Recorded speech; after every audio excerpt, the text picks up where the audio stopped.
Hello, my name is Carol May Whittick, spiritual life coach and host of Higher Energetic Resonance Inspirations. This week is resilience. This is our ability to recover after setbacks. I'm asking, why do some people seem equipped to weather the storms of life? And why do other people struggle? And how do we become more resilient? From Viktor Frankl, Man's Search for Meaning. Everything can be taken from a man but one thing, the last of the human freedoms, to choose one's attitude in any given set of circumstances, to choose one's own way. From Confucius, our greatest glory is not in never failing, but in rising every time we fall. The past 3 years have seen us all experience a collective traumatic experience. With the pandemic and the response to the pandemic, what it did is it put the entire world, it put societies in multiple differing cultures into a similar situation. And out of that, we have seen that it has shifted so many people's worldview. For many, it means that they have opened up to see the world in a new way, and it's not the way that they thought. For others, they have seen elements of what others are seeing, but yet they find it difficult to take that on board and have doubled down on holding onto the belief that the world is the way that they have always led it to believe, despite the ongoing revelation of shift and change. And the way that we're all moving forwards from this is testament to our level of resilience. Resilience in itself is just looking at the way that we're able to frame situations, whether they are joyous or whether they are deeply traumatic, and whether we lose or we gain as a result of those situations. But we all went through something, and whatever our opinion is of what we all experienced, we all experienced a deep trauma. And the way that we're able to then go forward in our lives to date and to build in this shifting world is a testament to our resilience. We all had ideas and we all had ideals of what we thought our life was going to be. So many people I know, I had very different plans for my life in 2020. With the mandating of the lockdowns and the loss of income streams to me, it meant that I needed to be still and deal with the situation in hand and try and work out from there what it was that I was going to do with my life during that time. And then as a result, when everything started to open up again, what I was going to do going forward. From Joseph Campbell, we must be willing to let go of the life we planned so as to have the life that is waiting for us. The big shifts really came from people's view of their worldview and what they felt about authority and external guidance, and in particular politics and media, because politics and media were the driving forces of the messaging and then resulted in the behaviour of each and every person in their given country. So for many people, it was an awakening and a shift in actually recognising that what they thought politics did for them and what politics meant for them didn't actually exist. And it was a stripping away of trust and belief in the figures that we felt that by being good citizens, we had laid our trust in them and elected them to be doing the best for us. What we can now see and will become more apparent over the years, because more and more is being released or being made aware of, is that the situations that we held true, the truth of the situation, or the way that things were being communicated to us were not necessarily the way that things were. And instrumental in getting that message out to us was the media. And they made it very difficult for anyone to have any differing opinion. And the resilience piece comes in that is, how do we go forward after realizing that where we laid our trust for guiding and shaping society and feeding us information for our well-being, that it wasn't that wasn't the case. It's a massive trauma in any kind of relationship where you've laid your trust, to then come to the realization that your trust was placed in the wrong place. How do you recover? How do you become resilient in the face and in the space of knowing that what you once believed in can no longer be trusted? And what does that do for you? How do you build up that belief and trust in what you know when it becomes clear that everything that you believed in can no longer be trusted? Resilience in people's physicality. Many millions of people suffered as a result of many different aspects of the pandemic. And some are still suffering to this day, and some have lost their life as a result. So how do we become resilient in the realization that the trauma that we've gone through is not just mental, but is bearing on us physically, either in the short term with people that we're losing around us, or we're seeing suffering from debilitating physical and also mental issues as a result. The questions around that are, what can we do to build up our physical resilience? How do we go about healthcare when maybe what we've understood about what it takes to actually be healthy may not be the best for our health?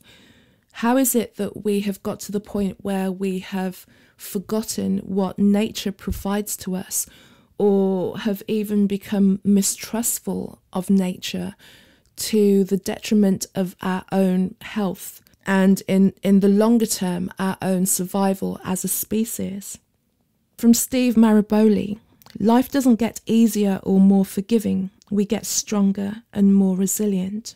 Another shift that happened over the past 3 years was people's attitude to work. The vast majority of the population are employees. They will trade their time for money and get paid a salary, a fixed salary that can incrementally increase over the course of the years.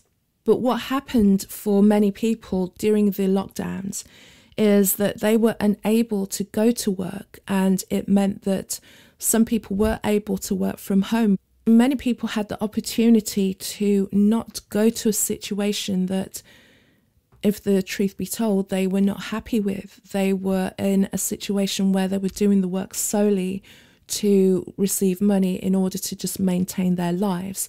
And the idea of doing anything else, or having the opportunity to do anything else, with this order for us to stay at home, we're able to take stock of whether it was necessary for them to actually go to that work, or they had the time to research other ways of creating income. They had the opportunity to learn other ways of creating income and even start new businesses. Many people also found that they lost as a result of the lockdowns. So businesses that they would have spent years building up, that supported them and supported their employees if they had them and their family, were teetering on the edge, and many didn't survive. How can people come from that? How can they build resilience? How can they recover when the very thing that they put their life force and their energy into was shaken, either their view of it or the stripping of it away because of the results of what was happening all around? And resilience in our family situation, again, for many people, it meant by not having to go to work and spend hours commuting, hours at work, hours commuting home, that they were now in close proximity to the people that they lived with. And for many, it really highlighted where the value was in their life, that staying at home and being around each other was more valuable than being away and working so hard and passing like ships in the night. Others, it highlighted that the people that they lived with were not the people that they were meant to be with. They found out that they didn't have in common what they had created as a home, because the work took them away so much that they were now not in close proximity to each other. How do they then come out the other side with that realization? What do they do? Do they work on creating something new? Do they try and mend the pieces and really work towards seeing the people that are around them, their family, their friends, for who they really are? And there was so much division around that time because there were so many differing views of what was actually happening in the world. And that in itself was being really reinforced by media, by politicians. And were people resilient enough? Were their relations resilient enough to maintain the stress and the outside pressure of those differences of opinion?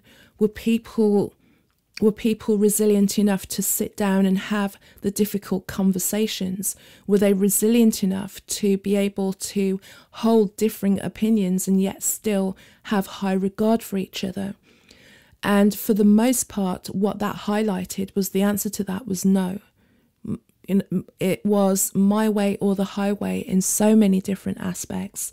But also it showed that not necessarily having to have people agree with you, but realizing that people didn't have the respect for each other to allow people to hold differing points of view. They didn't have the resilience in themselves to be around people that didn't agree with them, whether they were right or wrong. And as time goes on, will reveal that to all of us and is revealing that to us now. The stress of this moment, the stress of these years has been mentally and emotionally wearing on so many people, on practically everyone. Even the strongest of people felt the exhaustion of what was happening. And now as the revelation of the realities of what was placed in front of us as truth and reality comes out, how do we develop the resilience within ourselves to be able to deal with understanding that things are not necessarily as we believed for some people, or things are as we believed and are as bad as we believed? Both sides of that issue are as difficult to manage as the other. In our generation, definitely within the past 20 years, 25 years, there has never been something that has been so prolonged and so wearing on the psyche of every single person in the world, be that the oldest person and be that children. Everyone suffered. And are we able to find a way to become emotionally resilient, to become mentally resilient as we try and put the pieces back together in our lives? From Viktor Frankl, from Man's Search for Meaning again. Those who have a why to live can bear with almost any how. My understanding or my belief of what can help us develop a true resilience to the external matters of the world are to develop a deep soul resilience within ourselves. And again, this is not to outsource any of our understandings to anybody. And that is not to say that we don't take direction from various teachers and listen to their teachings, read their books, watch their lectures, attend courses, be coached by them. But then after that, to take a step away and really explore what it is that we have been told by them, and then measure what that is and incorporate that into our lives. We're seeing that even some of the biggest spiritual names are being subject to questioning now, questioning about their motives, questioning about their backgrounds, questioning about their activities outside of their spirituality, as it were. And for some people to face the reality of what they're seeing is just easier to go into abject denial and almost make excuses and deny what they're seeing with their own eyes. For others, it's a realization of we have to let go of having these external savior figures to believe that anyone can come and save us. The why to live for all of us is to really think about what it is that we want to create for the future, what we want to have as a species living in this world, what kind of future we want to leave for the children around us. If not for yourself, then think about that. Because if we don't take the opportunity to develop a resilience and really be truthful about what we are seeing in the world today, we're not going to be able to stand forthright and steadfast in all of the shifts and all of the changes that are happening. And when we have our eye off the ball, that is when we get taken advantage of. And it's hard because people don't want to take that reality on board because it's a lot. Taking on the facts and really exploring what we're seeing requires us to then step up and take on a responsibility for the way that we show up and what we do. And that requires looking at what we've been through, not being crushed by what we've seen, becoming resilient in every aspect of our being, and also stepping out into the world as resilient beings so that we can inspire others to step into their resilience. It's a necessary aspect that we all need now. From Friedrich Nietzsche, that which does not kill us makes us stronger. The world is shifting. We can't deny that things are changing. This year alone, we've seen more public acknowledgement and use of AI technology, and that is only going to become more everyday and more commonplace. The way that we become resilient against technology is to learn our own sovereignty and then be able to utilize AI technology to actually advance our world and advance how we want to show up in the world. If we don't develop that within ourselves, we will find ourselves trodden down, taken over, losing our connection to divine, spirit, God, the universe, whatever you want to call it. It's embracing the shifts, but seeing how you can be in control of them. Also, tapping into your own innate creativity and putting into the world what it means to be human and what it means to be a human surviving in the shift of ages right now. There are so many different things that are changing, but it's also the precipice of enormous opportunity as long as we develop and become resilient. And a question that I posed at the beginning is, why do some people seem equipped to weather the storms of life? Why do others struggle? And how do we become more resilient? We've all, I'm sure, had many issues and hard times during our lives. But if you're listening to this, you made it through. And we become more resilient by noticing and remembering that we've been resilient before. It's not just a one-stop shop. We've overcome difficulties before and we can overcome them again. And it's just reminding ourselves that we have it within us, that we don't have to crumble. We may slow down, we may even stop for a moment, but we have to get up and have to keep moving. We can't allow life's events to just remove us from the game. We can't give up. Others struggle just because they see the problems bigger than what they are. They get caught up in what is happening in that moment in time. The way to deal with any kind of struggle, in my opinion, is to surrender to the reality of what is happening at that moment. It's never comfortable. It's never fun to be going through the harder parts of your life. But if you keep in mind that it's a moment and take notes about the moment, see what it is that you're being shown and how you're coping with that. And then when you start to feel that things are shifting, congratulate yourself, remind yourself, see how much you've grown, see how much stronger you are.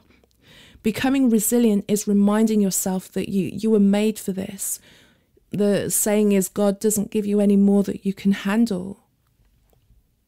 If you're going through something, remind yourself, just keep going, you can make it, it's going to be okay.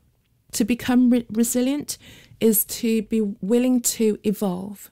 It's when we want to hold on and stay stuck and safe that we become overcome by situations, because everything is changing always, but particularly now, everything is changing more than ever. From Alvin Toffler: the illiterate of the 21st century are not those who cannot read and write, but those who cannot learn, unlearn, and relearn.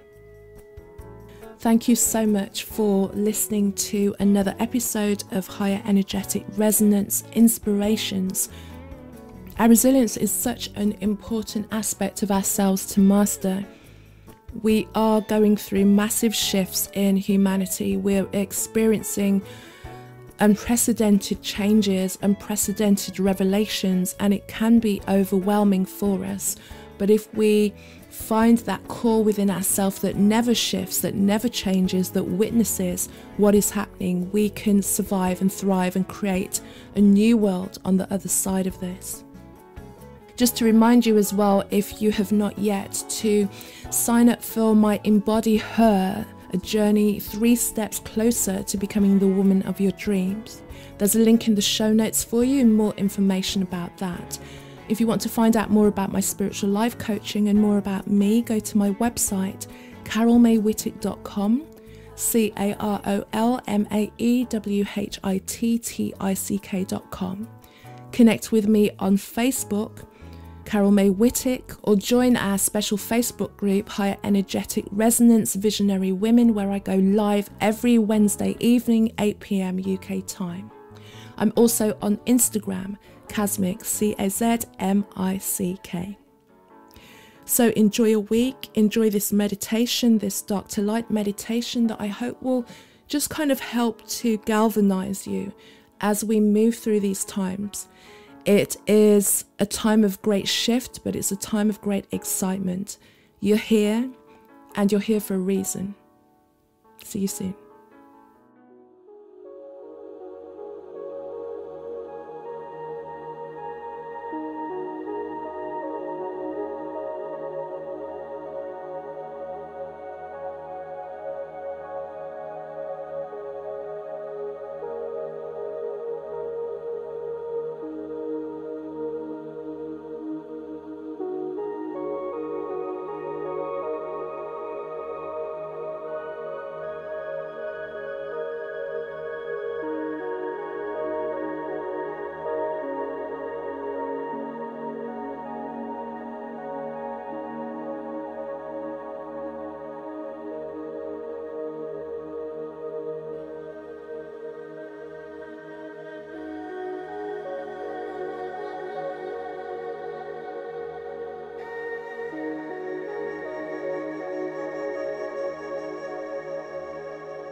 The future seems uncertain, and oftentimes the burden weighs heavily on our hearts and lingers in our spirits.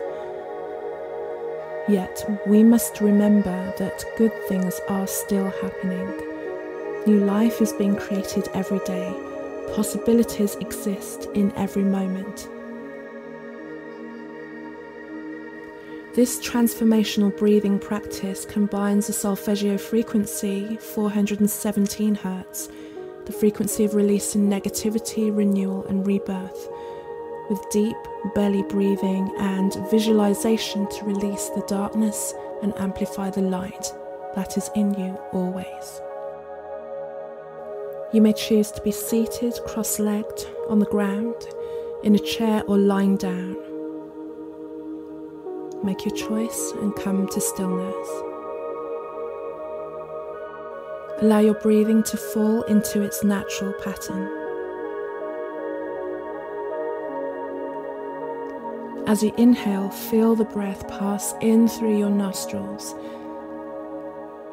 Place the tip of your tongue gently behind your teeth and let your jaw be loose. Scan your body and notice any areas where you are holding tension. Release it into the ground as you breathe. Place your right hand on your lower belly. Track your breath as it fills your belly, your lungs, and your chest. And when you exhale, empty fully. Your belly and your hand will return inward. Now we'll slow the pace of the breath. We will be inhaling for 4 counts and exhaling for 4 counts. Inhale, 2, 3, 4. Exhale, 2, 3, 4.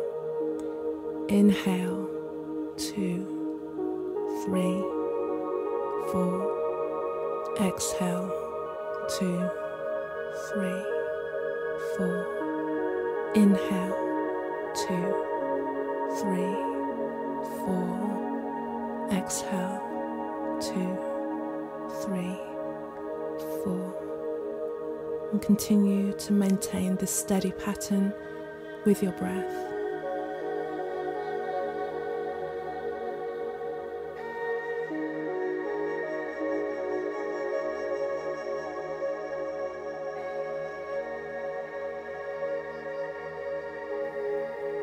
As you inhale, envisage a light beginning to glow within your body, starting at your heart and growing gradually brighter.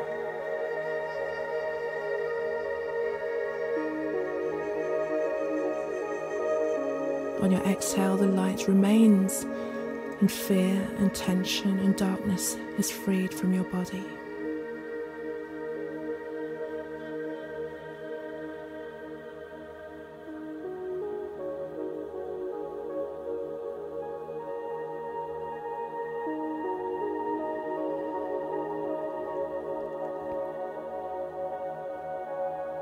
Again, with your inhale, see that light within you grow and establish itself.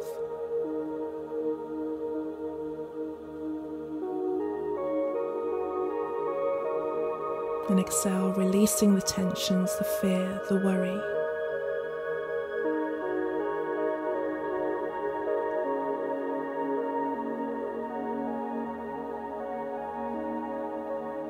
See that light grow, grow, and grow with your inhale.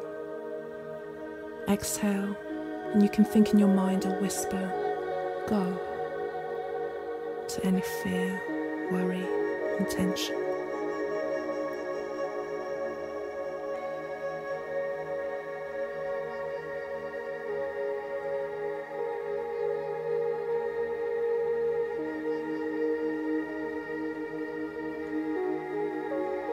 On your next inhale, feel more light shining from you.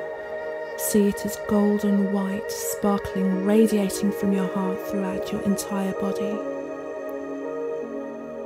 Glistening. Exhale any emotion that cannot serve you in this moment. Go.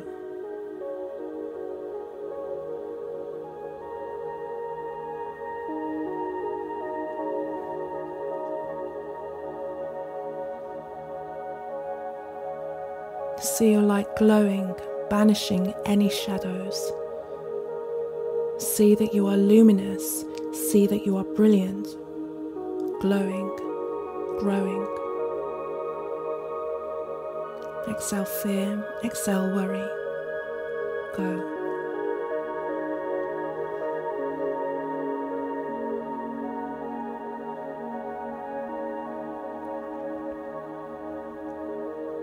Continue this pattern, turning up the intensity of the light with every inhale, releasing the darkness as you exhale.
As this practice ends, impress upon your mind and in your body the sensations you feel now.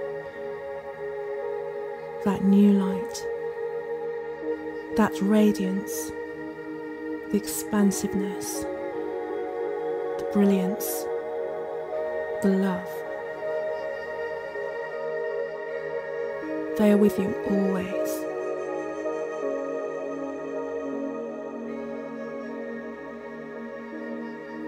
At any moment during the day, when you notice tensions, overwhelm and fear attempt to engulf you, remind yourself of this feeling.